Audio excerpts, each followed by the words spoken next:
Hello hello hello hello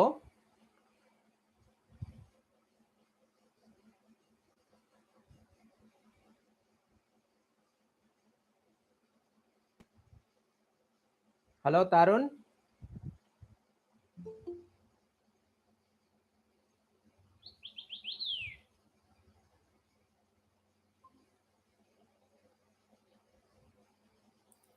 hello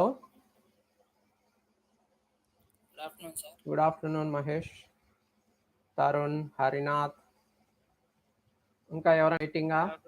good afternoon. Good afternoon. Good afternoon.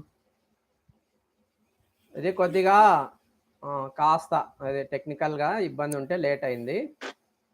Okay, మరి ఎట్లా start చేద్దామా? ఇంకా కాసేపు వెయిట్ చేద్దామా? ముగ్గురు వచ్చారు, ఇంకా ఎవరైనా వస్తారా క్లాస్కి, ఆన్లైన్ క్లాస్కి మీకు తెలిసి? హలో తరుణ్, తెలీదు. ఓకే, వస్తున్నారు, ఒకరొకరు వస్తున్నారు. హరినాథ్, ఎవరో స్క్రీన్ షేరింగ్ చేస్తున్నారు, స్టాప్ చేయండి స్క్రీన్ షేరింగ్. నా వాయిస్ వినిపిస్తోందా? వినిపిస్తుంది సార్. ఓకే, మీరు వాల్యూమ్ తగ్గించుకోవాలి, రెస్పాన్స్ గట్టిగా ఇవ్వకండి, చెవులు పోతాయి నాకు.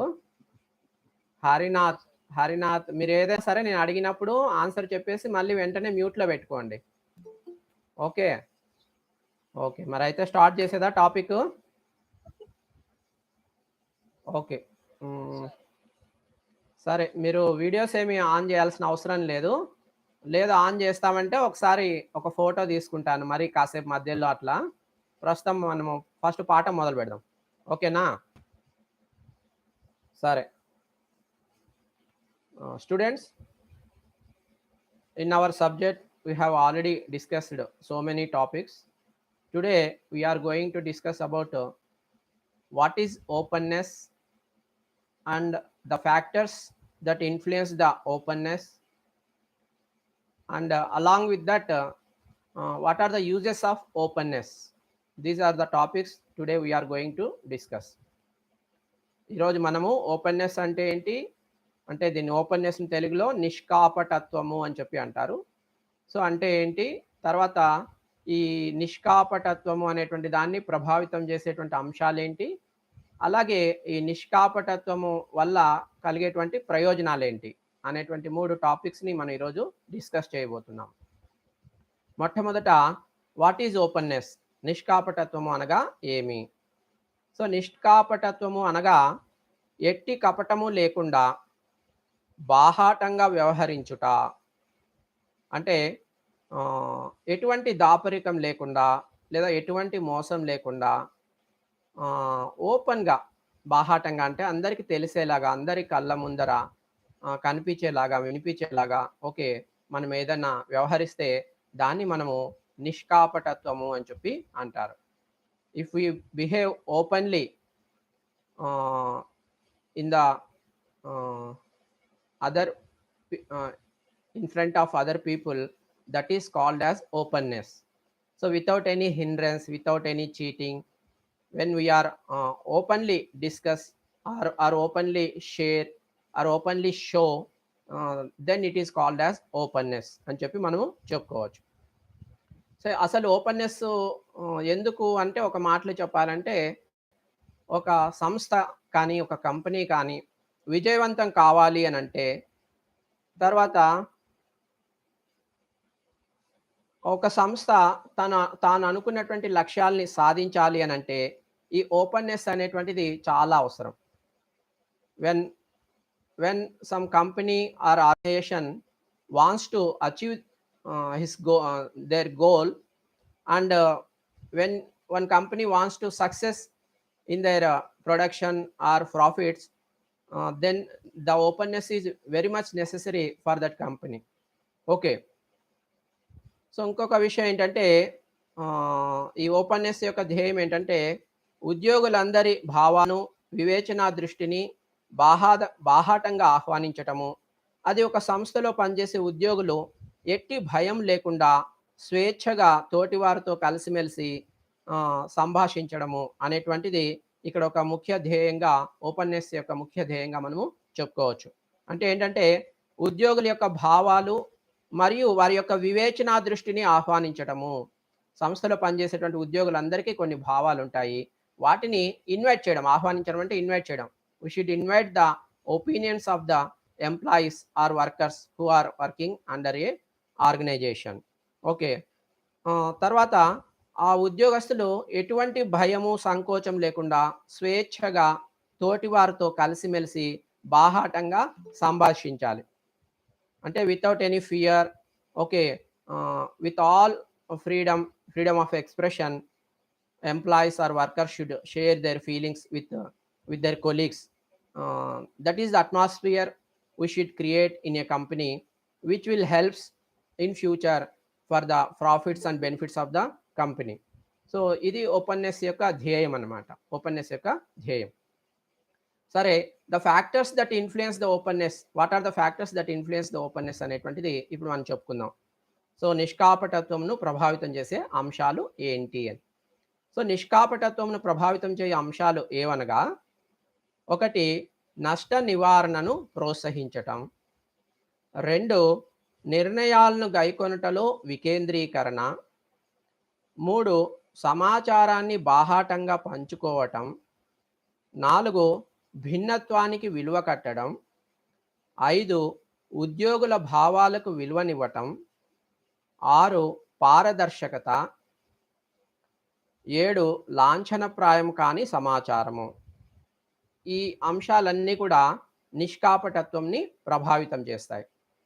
These following factors will influence the openness. These are the following features influence the openness. What are the features? Number 1, reducing the loss, encouraging the loss by reducing it అనేది number 1. నష్ట నివారణను ప్రోత్సహించటం. So encouraging the reduce of loss అనేటువంటిది number 1. Number 2 వచ్చి decentralisation in taking the decisions. Number 3 వచ్చి sharing the information openly. Number 4 వచ్చి giving the value to difference of opinion or giving the value to dissent. Number 5 ఏంటంటే giving the value to feelings of the employees. Number 6 వచ్చి transparency. Number 7 వచ్చి unofficial information. So these are the factors that influence the openness.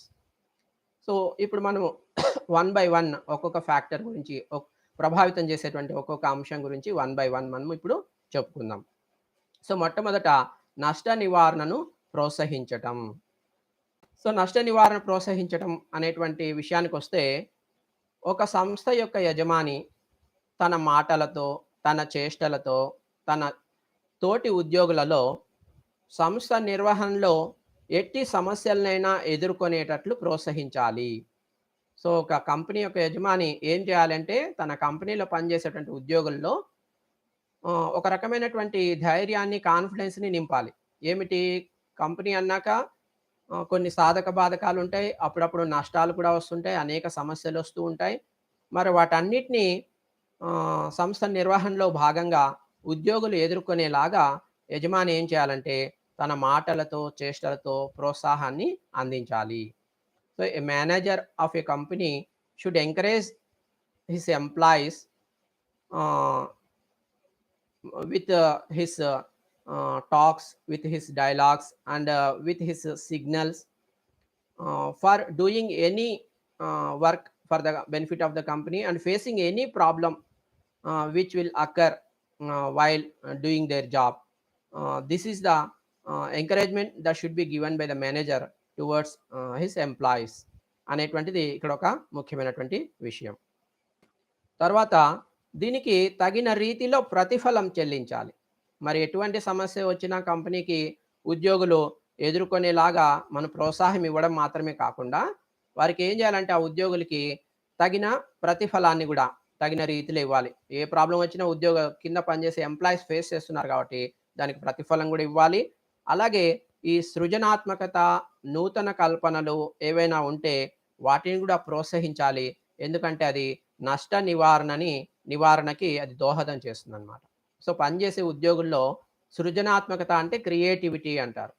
నూతన కల్పన అంటే కొత్త కొత్త inventions అన్నమాట. లేదా కొత్త కొత్త న్యూ ఇమాజినేషన్స్ అన్నమాట.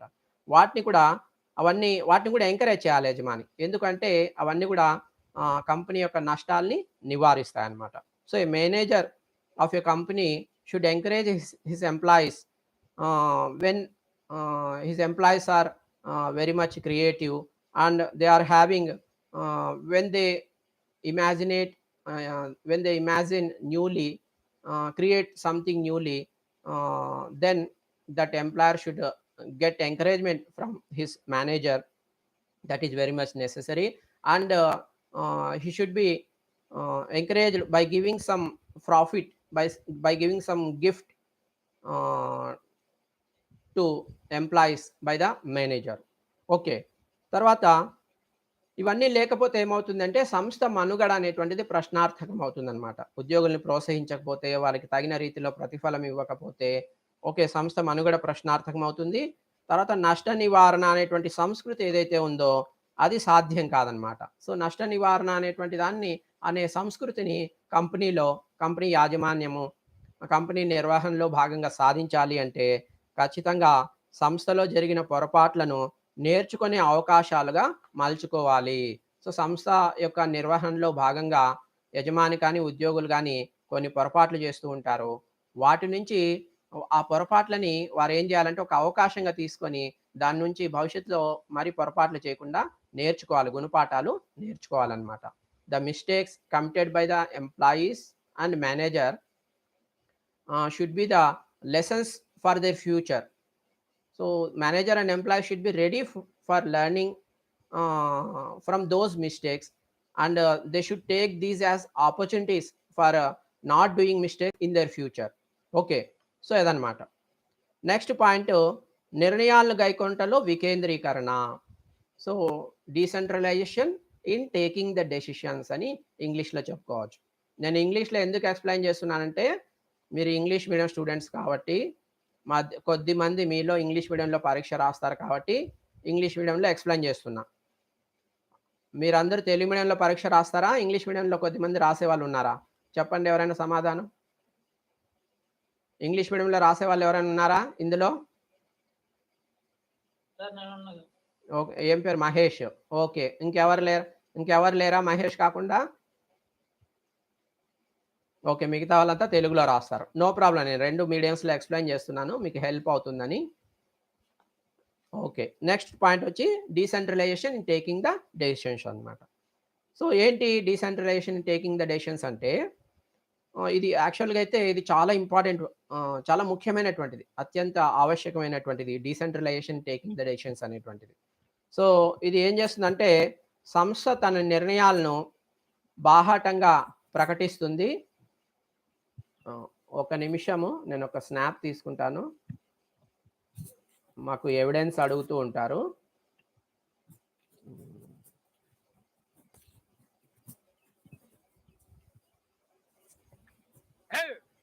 ఎవరో అరిచారబ్బా! హరినాథ్. మ్యూట్‌లో పెట్టుకోవాలి. అటువంటి అరుపులన్నీ రాకూడదు.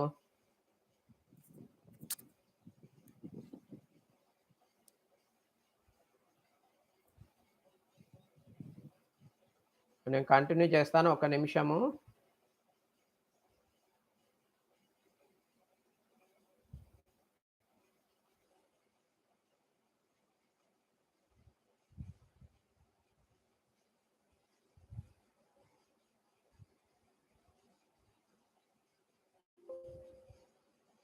లేదంటే ఓకే. ఓకే. వస్తోందిలెండి.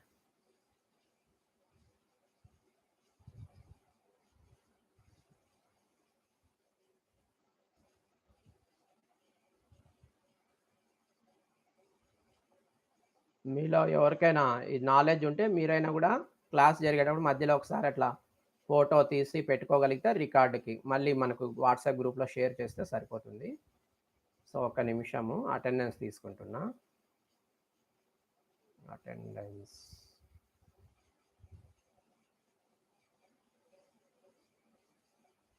అయితే సరిపోయిందిలేండి. అటెండెన్స్లో ఫోటో తీసుకున్నాం కాబట్టి సరిపోతుంది. ఓకే. నెక్స్ట్ టాపిక్ వచ్చి అదే వికేంద్రీకరణ, నిర్ణయాలు గైకొనటంలో వికేంద్రీకరణ. సో ఇది చాలా అవసరం అనమాట. అత్యంత ఆవశ్యకము. ఎందుకు అంటే సంస్థ తన నిర్ణయాలను బాహాటంగా ప్రకటిస్తుంది. ఇందులో ఉద్యోగులకి భాగస్వామ్యం కల్పించాలి. సో సంస్థ ఏదైనా డెసిషన్స్ తీసుకున్నప్పుడు ఒక కంపెనీ గాని, ఒక సంస్థ గాని, ఒక యాజమాన్యం కానీ ఏమైనా నిర్ణయాలను తీసుకున్నప్పుడు కేవలం ఏకపక్షంగా వారు మాత్రమే నిర్ణయం తీసుకొని ప్రకటించడం కాకుండా అందులో ఆ సంస్థలో పనిచేసే ఉద్యోగులకు కూడా భాగస్వామ్యం అనేటువంటిది కల్పించాలి. ఓకే. తర్వాత ఈ విధంగా సంస్థ ఏం చేయాలి అంటే నిర్ణయాలను ప్రకటించేటప్పుడు ఉద్యోగులను భాగస్వామ్యం చేస్తుంది కదా! అప్పుడు సంస్థ యొక్క పనితీరును కూడా వారు ఆ ఉద్యోగులు ప్లస్ సంస్థ యాజమాన్యం కలిసి సంస్థ యొక్క పనితీరును కూడా విశ్లేషించాలి. తర్వాత అవసరమైతే మార్పులు కూడా చేసుకోవాలి. సో ఆ విధంగా చేసుకున్నప్పుడు సంస్థ యొక్క లక్ష్యాలు, నమ్మకాలు, విలువలు వీటన్నిటిని అర్థం చేసుకొని ఉద్యోగులు అవసరమైనప్పుడు సంస్థ నిర్ణయాలు తీసుకోవడం అనేది సాధ్యమవుతుంది. ఓకే. సో ఏం చెప్తున్నారు అంటే ఇక్కడ నిర్ణయాలు తీసుకునేటప్పుడు కేవలం ఏకపక్షంగా తీసుకోకుండా నేను యజమానిని కాబట్టి, కంపెనీ పెట్టింది నేనే కాబట్టి, ఈ కంపెనీలో పెట్టుబడి పెట్టింది నేనే కాబట్టి, నేను నా ఇష్టం వచ్చినట్టు నిర్ణయాలు తీసుకుంటాను అనుకోకుండా, ఆ సంస్థలో పనిచేసే ఉద్యోగులకు కూడా సంస్థకు సంబంధించిన నిర్ణయాలు తీసుకోవడంలో భాగస్వామ్యం అనేటువంటిది కల్పించాలి. ఇది చాలా ఇంపార్టెంట్ అనమాట. ఇదే డీసెంట్రలైజేషన్ అంటే ఇదే. వికేంద్రీకరణ అంటే ఇదే. ఒకరి చేతిలోనే అధికారం కేంద్రీకృతం కాకుండా సంస్థ యజమాని చేతిలోనే, ఓకే, సంస్థ మేనేజర్ చేతిలోనే కేంద్రీకృతం కాకుండా నిర్ణయాలు తీసుకోవడం అనేటువంటిది ఆ సంస్థలో పనిచేసే ఉద్యోగులందరినీ భాగస్వామ్యం చేసి, ఓకే, అందరికీ కూడా నిర్ణయాలు తీసుకోవడంలో పాలు పంచుకునేలాగా చేస్తాము. ఏదైతే చేస్తామో దాన్ని వికేంద్రీకరణ అంటారు. ఓకే. ఇది చాలా అవసరం అన్నమాట. సో ఆ విధంగా ఆహ్, సో ఆ క్రమంలో ఏం చేయాలంటే సంస్థ ఎలా పనిచేస్తోంది? అందులో లోటుపాట్లేంటి? ఇబ్బందులేంటి? ఓకే. భవిష్యత్ ప్రణాళికలేంటి? వాటన్నిటి గురించి కూడా విశ్లేషించాలి. అవసరమైతే ఎక్కడైనా కొన్ని మార్పులు, చేర్పులు చేసుకోవాలి. సంస్థ పెట్టే తొలి రోజుల్లో కొన్ని అనుకోనుంటాము. కాలక్రమంలో పరిస్థితులను బట్టి ఎప్పుడైతే మనం ఈ విధంగా ఉద్యోగులను కూడా భాగస్వామ్యం చేస్తామో అప్పుడు కొన్ని మార్పులు, చేర్పులు కూడా మనం చేసుకోవాల్సొస్తుంది. సో ఎప్పుడైతే ఈ విధంగా ఉద్యోగుల్ని ఎప్పుడైతే మనం భాగం చేస్తామో వాళ్ళేం చేస్తారంటే సంస్థ యొక్క లక్ష్యాల్ని, విలువల్ని, నమ్మకాల్ని వీటన్నిటిని అర్థం చేసుకొని ఆ ఉద్యోగులు ఓకే. అవసరమైనప్పుడు తగిన నిర్ణయాల్ని తీసుకోవడం అనేది జరుగుతుంది. The employees who are working in a company uh, uh, should be given an opportunity in taking the decisions along with the managers of the company. When we give opportunity to our employees in a company, those employees and um, those employees will work in future by keeping in their mind the objectives of the company and the beliefs and values of the company, and they will take right decision at the right time. That will help in turn that will help for the benefit of the company, for the profit of the company. Okay. Next third topic ఏమంటే సమాచారాన్ని బాహాటంగా పంచుకోవడం. Sharing the information openly. So ఇది already మనం దీని గురించి సంక్షిప్తంగా నిర్వచనంలోనే చెప్పుకున్నాం. సో ఇక్కడ ఏంటి అంటే సంస్థలో పనిచేసే ఉద్యోగులకు సరియైన సమాచారం లేకపోతే గందరగోళ పరిస్థితులు నెలకొంటాయి. ఎందుకు సమాచారాన్ని బాహాటంగా పంచుకోవాలి? Why should we share the information openly? దీనికి రీజన్ ఏమిటి అంటే ఉద్యోగులు మన కింద పనిచేసేటువంటి ఉద్యోగులకి తగిన సమాచారాన్ని మనం ఏం చేయాలి? మనం అంటే కంపెనీ యాజమాన్యం ఏం చేయాలి? అందిస్తూ ఉండాలి. అవసరమైనప్పుడు తగిన సమాచారాన్ని అందిస్తూ ఉండాలి. అలా అందించని పక్షంలో ఏమవుతుంది అంటే మనం ఏం చేయాలి? మనం అంటే కంపెనీ యాజమాన్యం ఏం చేయాలి? అందిస్తూ ఉండాలి. అవసరమైనప్పుడు తగిన సమాచారాన్ని అందిస్తూ ఉండాలి. అలా అందించని పక్షంలో ఏమవుతుంది అంటే గందరగోళ పరిస్థితులు ఏర్పడతాయి. We should give the proper information or right information or sufficient information to our employees who are working under our control. Otherwise those leads to unnecessary chaos. Okay. Next కాబట్టి ఉద్యోగులందరికీ బాహాటంగా సమాచారాన్ని అందిస్తే వారు వివేకంగా నిర్ణయాలు గైకొని సంస్థ పట్ల బాధ్యతాయుతంగా వ్యవహరిస్తారు. సో, సమాచారాన్ని ఉద్యోగులందరికీ కూడా మనం ఎప్పుడైతే బాహాటంగా, ఓపెన్‌గా, సీక్రెట్‌గా గాదు. ఒకరికి మాత్రమే ఇచ్చి ఇంకొకరికి ఇవ్వకుండా సమాచారము అలా కాకుండా పనిచేసే ఉద్యోగులందరికీ ఓపెన్‌గా ఒక సర్క్యులర్ ద్వారా, ఒక నోటీస్ ద్వారా, ఒక మెసేజ్ ద్వారా మన సమాచారాన్ని ఒక మాట ద్వారా మనం అందించగలిగితే అప్పుడు ఉద్యోగులు ఏం జేస్తారు? వారి వివేకంతో వివేకం అంటే ఏది చేయాలి, ఏది చేయకూడదు అనేటువంటి జ్ఞానాన్ని మనం వివేకము అంటారు. సో, వారు వివేకంతో నిర్ణయాలు తీసుకొని తాము పనిచేసే సంస్థ పట్ల, కంపెనీ పట్ల బాధ్యతాయుతంగా వ్యవహరిస్తారు. So those employees with whom we share the information openly, the employees will take decisions, right decisions at the right time, and they behave as a responsible person of the company. So this should be keep in mind every manager of a company. Okay. Next వచ్చి భిన్నత్వానికి విలువ కట్టడం. భిన్నత్వానికి విలువ కట్టడం. అంటే ఏంటి అంటే we should give the value to difference of opinion or dissent. Okay. So ఏంటిది అంటే భిన్నత్వానికి విలువ కట్టడం అంటే భిన్నంగా పనిచేసే శక్తిని ఉద్యో భిన్నంగా పనిచేసే శక్తిని ఉద్యోగులు కలిగి ఉండటం. ఈ భిన్నత్వం అనేది ఉద్యోగుల నియామకాల్లో, వారి ప్రతిభను బేరీజు వేయడంలో, వారి క్రియాత్మక పాత్రలు, వారు పనిచేసే తీరుతెన్నులపై ప్రతిబింబిస్తుంది. ఓకే.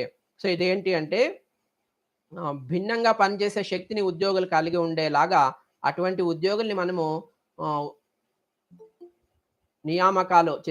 ఉద్యోగ నియామకాలు చేసేటప్పుడు ఓకే.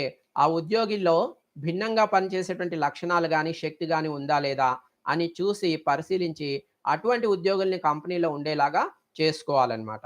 ఇది మొదటి విషయం. తర్వాత ఈ భిన్నత్వం అనేది ఉద్యోగ నియామకాల్లో మనం చూపించాలి. అందరిలాగా రొటీన్‌గా ఓకే. అందరూ ఏ పద్ధతిలో తీసుకుంటారో ఆ పద్ధతిలో కాకుండా కాస్త భిన్నంగా ఆలోచించి ఉద్యోగం కోసం వచ్చినటువంటి ఉద్యోగుల్లో కూడా భిన్నత్వం ఏమైనా ఉందా అని పరిశీలించి అటువంటి వారిని ఉద్యోగాల్లోకి తీసుకోవడం. తర్వాత వారి యొక్క ప్రతిభని బేరీజు వేయడంలో కూడా భిన్నత్వం అనేటువంటి దాని మీద దృష్టి పెట్టాలి. వారిలో డిఫరెంట్ టాలెంట్స్ ఏమైనా ఉన్నాయా? Variety talents, different talents okay. ఒక పనిని వాళ్ళు ఎన్ని రకాలుగా ఎంత భిన్నంగా చేయగలుగుతారు? వారిలో అటువంటి ప్రతిభ, అటువంటి మెరిట్ ఏమైనా ఉందా? అనేది మనం చూడాలి. తర్వాత వారిలో ఆహ్, వాళ్ళు క్రియేటివ్ రోల్ అనేటువంటిది ఏమన్నా ప్లే చేయగలరా? వారికి ఉద్యోగం ఇస్తే కంపెనీలో భవిష్యత్తులో లేదా ఇప్పుడు ప్రస్తుతం పనిచేస్తున్నారు గదా! సో, వారు క్రియేటివ్‌గా తమ రోల్ అనేటువంటిది ప్లే చేయగలుగుతారా? క్రియాత్మకంగా, యాక్టివ్‌గా చేయగలుగుతారా? అనేది గూడా మనం పరిశీలించాలి యజమాని. ఓకే. సో, ఇవన్నీ ఏం చేస్తాయంటే వారి యొక్క పని చేసే తీరుతెన్నులపై ఇవన్నీ గూడా ప్రతిబింబిస్తాయన్నమాట. సో, వర్కింగ్ స్టైల్ మీద దీని యొక్క ఇంపాక్ట్ అనేటువంటిది ఉంటుంది. So, those employees who are working in a company, okay, the manager should focus on the working style of the employees, how differently he works, and is there any different talent in their employees, and we should recognize that, and we should take them into our control, and we should encourage them, and we should give creative is he plays creative role in in working in the company. We should focus on that అని చెప్పి మనం ఇక్కడ చెప్పుకోవచ్చు అనమాట. 1 minute.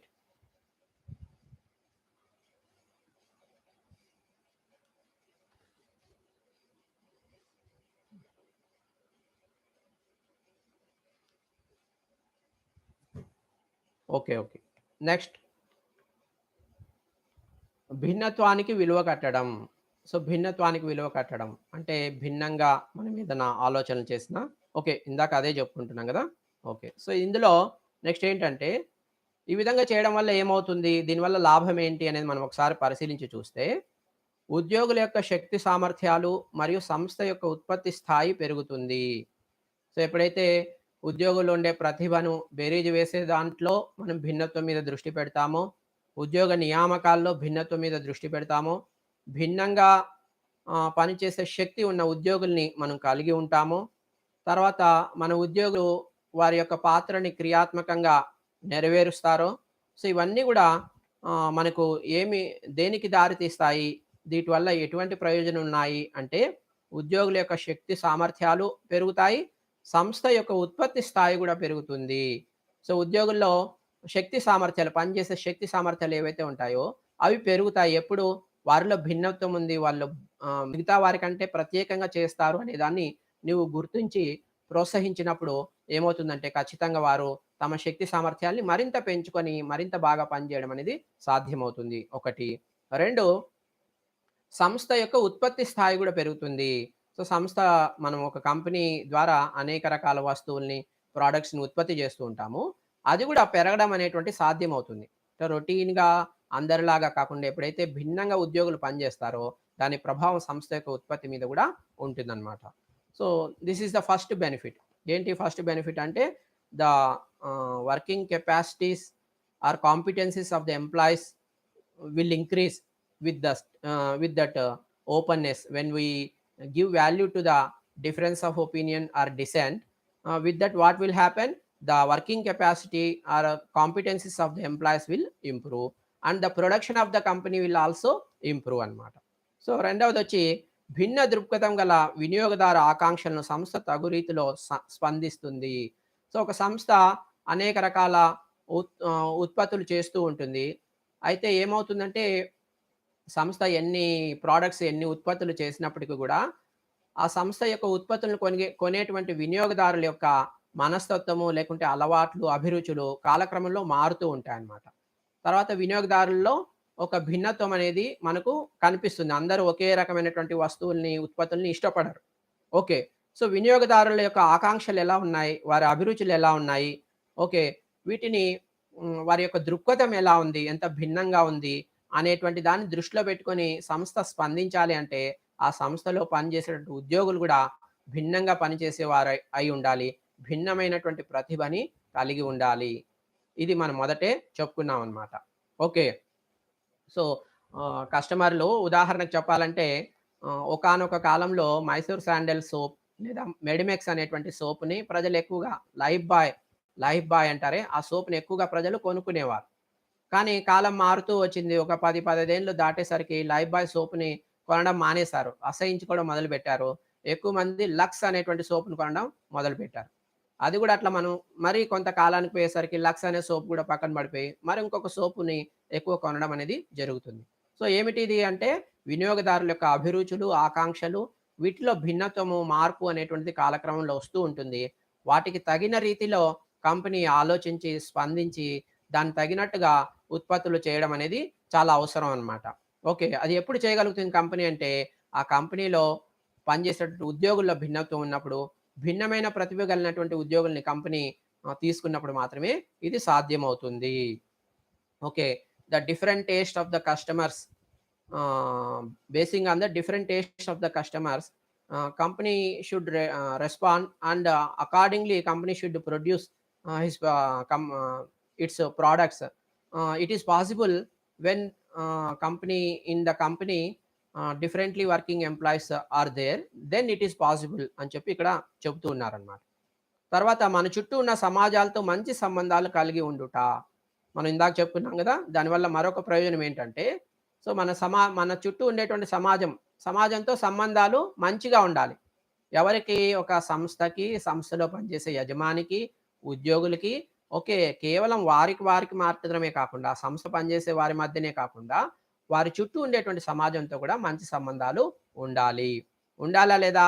ఆలోచన చేయండి. మంచి సంబంధాలు లేకపోతే ఏమవుతుంది అంటే, ఓకే. సంస్థకు అనేక రకాల ఇబ్బందులొస్తాయి. ఉత్పత్తి చేసే క్రమంలో గానీ, చేసినటువంటి ఉత్పత్తిని వినియోగదారుడికి అందించేటువంటి క్రమంలో గానీ, మార్కెటింగ్ చేసేటువంటి క్రమంలో గానీ, ఓకే. పెట్టుబడి పెట్టేటప్పుడు గానీ, లేకుంటే వారికి అవసరమైనటువంటి మౌలిక సౌకర్యాలను సమకూర్చుకునేటువంటి క్రమంలో గానీ, అనేక రకాల సమస్యలు, ఇబ్బందులు ఎదుర్కోవాల్సొస్తుంది. కాబట్టి ఖచ్చితంగా చుట్టూ ఉండేటువంటి సమాజంతో సత్సంబంధాలు కలిగి ఉండడం అనేది అవసరము. అది ఎప్పుడు సాధ్యమవుతుందంటే, భిన్నత్వానికి విలువ ఇచ్చినప్పుడే సాధ్యమవుతుంది. So, it is possible only when we give importance or value to the difference of opinion or dissent, then it is possible. What is possible? Having good relations with the society which is around us. Okay. ఇక నాలుగవది ఏంటంటే యావత్ సంస్థ యొక్క సృజనాత్మక శక్తిని విస్తరించటం. The creative power of the company. Okay. The creative power of the entire company will be expanded when we give value to the difference of opinion or dissent. So ప్రతి సంస్థకి, సంస్థలో పనిచేసే ఉద్యోగులకి ఓకే, ఒక సృజనాత్మక శక్తి అనేటువంటిది ఉంటుంది. అటువంటి శక్తి ఉన్న వాళ్ళనే కంపెనీలు చాలా వరకు ఉద్యోగ నియామకాల్లో తీసుకుంటూ ఉంటారు.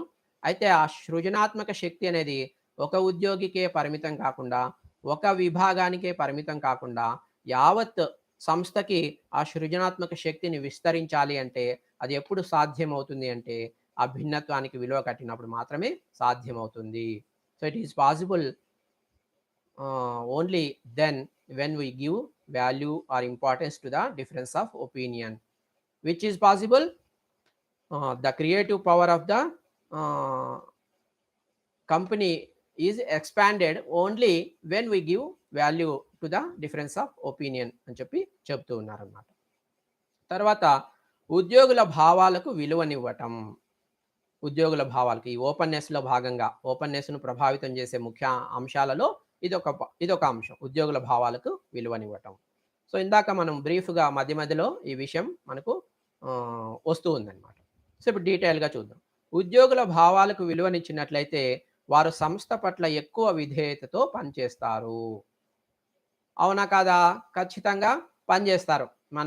మనం ఎప్పుడైతే మనం ఒక ఉద్యోగ కంపెనీలో చేరినప్పుడు మన ఫీలింగ్స్‌కి, మన ఎమోషన్స్‌కి, మన ఆలోచనలకి, మన అభిప్రాయాలకి మన కంపెనీ, మన యాజమాన్యం విలువ ఇస్తే ఖచ్చితంగా మనం మరింత బాగా, మరింత ఎక్కువ ఒబీడియంట్‌గా విధేయతతో పనిచేస్తాము. We will work obediently and with commitment in our job, in our company when our company manager or company give importance to our opinion or feelings. ఉద్యోగుల భావాలకి ఈ విలువడివ్వడము అనేటువంటి ఈ ప్రక్రియ ఏదైతే ఉందో ఇందులో ముఖ్యాంశాలు కొన్ని ఉన్నాయి. ఏమిటి అంటే, ఒకటి, ఉద్యోగుల ప్రతిభా పాఠవాలను గుర్తించి వారిని తగిన రీతిలో బహుమానాలు ఇచ్చుట. సో మన పనిచేసేటువంటి ఉద్యోగులు, కంపెనీలో పనిచేసేటువంటి ఉద్యోగుల్లో రకరకాల టాలెంట్ ఉంటుంది. ఓకే. కొద్దిమంది చాలా వేగంగా పనిచేస్తారు. కొద్దిమంది చాలా పర్ఫెక్ట్‌గా పనిచేస్తారు. కొద్దిమంది ఇన్ టైమ్‌లో ఓకే. మనం ఇచ్చే టార్గెట్ పెట్టేసి, టైం పెట్టేస్తే మనం ఇచ్చిన టైంలో, ఇన్ టైమ్‌లో పని అనేటువంటిది ఫినిష్ చేస్తారు. సో ఇటువంటి ప్రతిభ, ఇట్లాంటి రకరకాల ప్రతిభలు ఉద్యోగుల్లో ఉంటాయి. వాటిని గుర్తించి వాటికి తగిన బహుమానం అనేటువంటిది ఇవ్వాలి. Okay. We should recognise the different talents of the employees and we should recognise and give them with some gifts and encourage them. This should be done in the process of our company management అని చెప్పి చెబుతున్నారు. ఉద్యోగుల అభిప్రాయాలను గైకొని సాధ్యమైనంత వరకు వారిని అమలుపరచుట. Next ఏంటంటే, అది ఇందాక చెప్పుకున్నాము.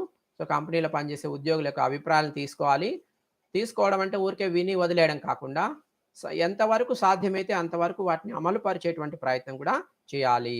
We should take into consideration the opinions of the employees and if possible, how much it is possible, we should try for implementing those opinions or feelings of the employees. Okay. Next ఏంటంటే, ఉద్యోగుల శక్తి సామర్థ్యాలను గుర్తించి వారు ఎలాంటి సవాళ్ళనైనా ఎదుర్కొనగల పనిని అప్పజెప్పటం. So కంపెనీలో పనిచేసే ఉద్యోగుల్లో ఒక్కొక్కరికి ఒక్కొక్క రకమైనటువంటి శక్తి, సామర్థ్యం ఉంటుంది. దాన్ని గుర్తించి దానికి తగినటువంటి పనిని వారికి అప్పగించాలి. సో ఉదాహరణకి నేను ఇంతకుముందు కూడా మనం చెప్పుకున్నాం చాలా క్లాసెస్‌లో దీనికి సంబంధించిన ఉదాహరణ.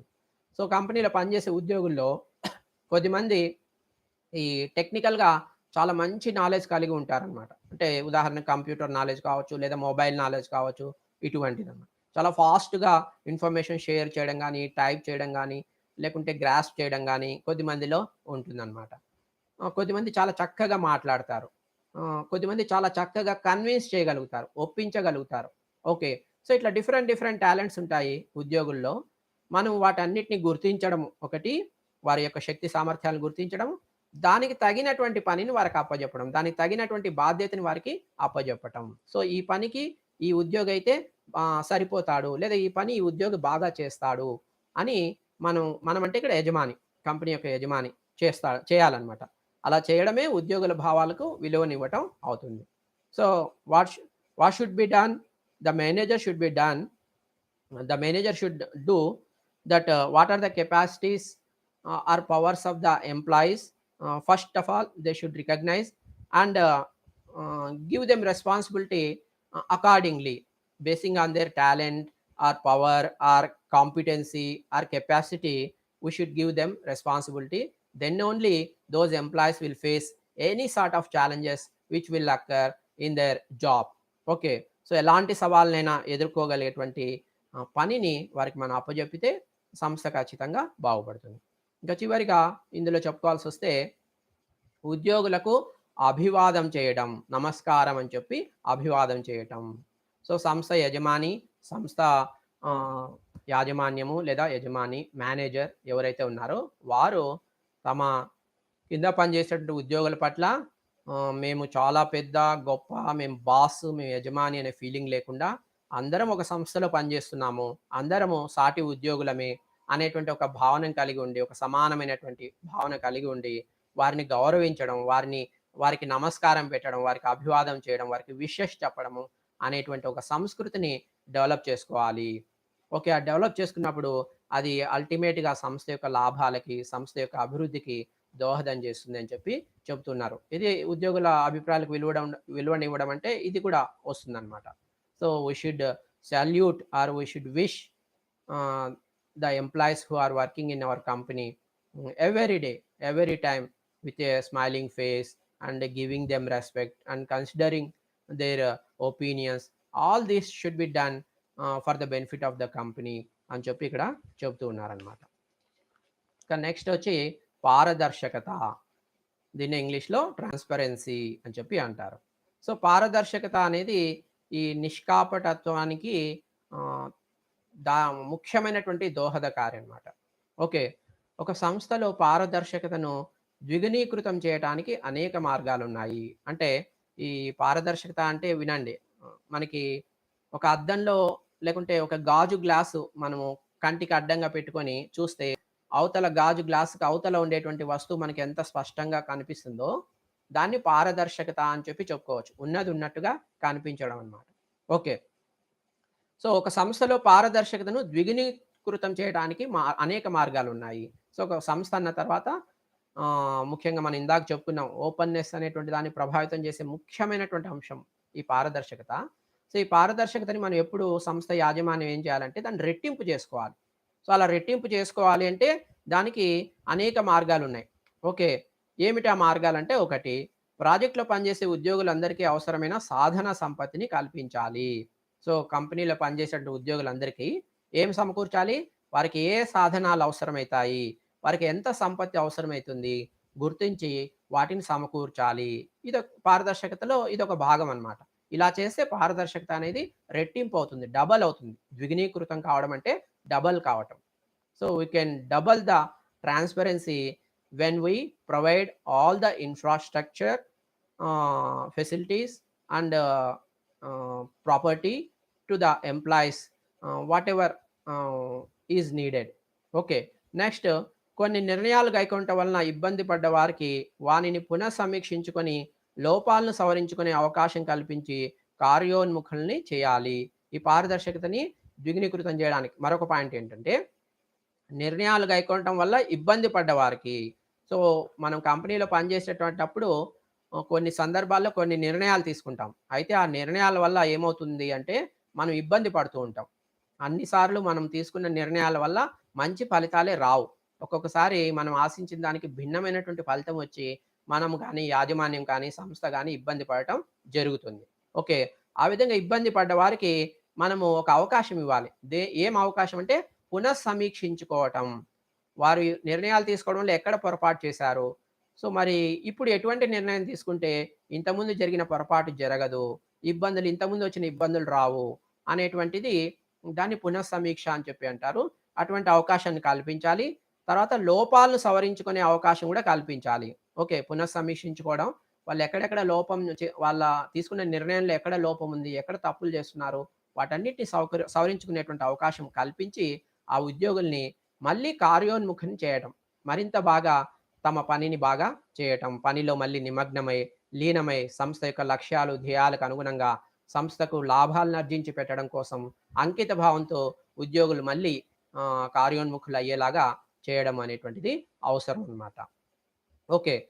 So, we should give an opportunity to those employees who take wrong decisions and who commit mistakes in taking right decisions.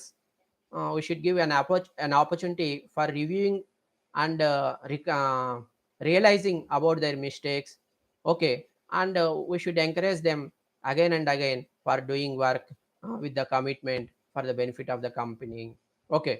Next, ఉద్యోగుల విజయాలను, వైఫల్యాలను సమానంగా చూడాలి. వైఫల్యాలను నిందించరాదు. వైఫల్యాలను సరిదిద్దుకునే అవకాశం కల్పించాలి. సో, ఒక మనిషి లేదా ఒక ఉద్యోగి ఓకే. తాను చేసేటువంటి ఉద్యోగంలో, ఆ పని చేసేటువంటి క్రమంలో, ఆ ఉద్యోగి చేసేటువంటి పని వల్ల ఎప్పుడు విజయాలే రావు. అప్పుడప్పుడు అపజయాలు, వైఫల్యాలు గూడా ఆ ఉద్యోగి చేసేటువంటి పని వల్ల ఎదురవుతూ ఉంటాయి. సో, విజయాలు వచ్చినప్పుడు సంస్థ యాజమాన్యము, మేనేజర్ వాళ్ళందరూ సంతోషపడతారు. ఒక్కొక్కసారి వాళ్ళకి ఏదన్నా తృణమో, పణమో, కానుకలో ఇస్తూ ఉంటారు. ఒక బోనస్ ప్రకటించడము, లేకుంటే ఒక వస్తువుని బహుమతిగా ఇవ్వటము, ఒక నెల జీతాన్ని ఎక్స్‌ట్రా ఇవ్వటము, ఇట్లా రకరకాల ఒక ఇంక్రిమెంట్ ఇవ్వడం అనేది చేస్తూ ఉంటారు. సో, విజయం వచ్చినప్పుడు సమస్య లేదు. కానీ వైఫల్యాలు, అపజయాలు వచ్చినప్పుడు ఏం చేస్తుంటారంటే జనరల్‌గా ఎక్కువ మంది ఆ ఉద్యోగుల్ని డిస్కరేజ్ చేయడము, విమర్శించడము, పాయింట్ ఔట్ చేయడము, ఓకే. ఈ విధంగా చేస్తూ ఉంటారు. బట్ ఆ విధంగా చేయకూడదు. ఆ విధంగా చేస్తే పారదర్శకత అనేది ద్విగుణీకృతం కాదు. వైఫల్యాలనేటువంటివి ఎదురైనప్పుడు వారిని నిందించకుండా మనం ఏం చేయాలి? వారికి సరిదిద్దుకునేటువంటి అవకాశం కలుగజేయాలి. ఎందుకు ఫెయిల్యూర్ అయ్యారు? ఎందుకు వాళ్ళు విజయం సాధించలేకపోయారో వారు తెలుసుకొని, వారి తప్పులు తెలుసుకొని, వాటిని సరిదిద్దుకొని, ఓకే. వాళ్ళు మళ్ళీ బాగా పనిచేసి, మళ్ళీ కంపెనీకి విజయాలు, సాఫల్యాలు కలిగేలాగా చేయాలి. సో, అది ఎప్పుడు సాధ్యమవుతుందంటే కంపెనీ యాజమాన్యము ఆ ఉద్యోగుల్ని నిందించకుండా ప్రోత్సహించినప్పుడు. Okay, so we should not criticize our employees who are working under in our company when they do mistakes, when they get a wrong result. Okay, so we should encourage them and we should give an opportunity for correcting their mistakes and doing their work again with proper attention and getting a good result. Okay.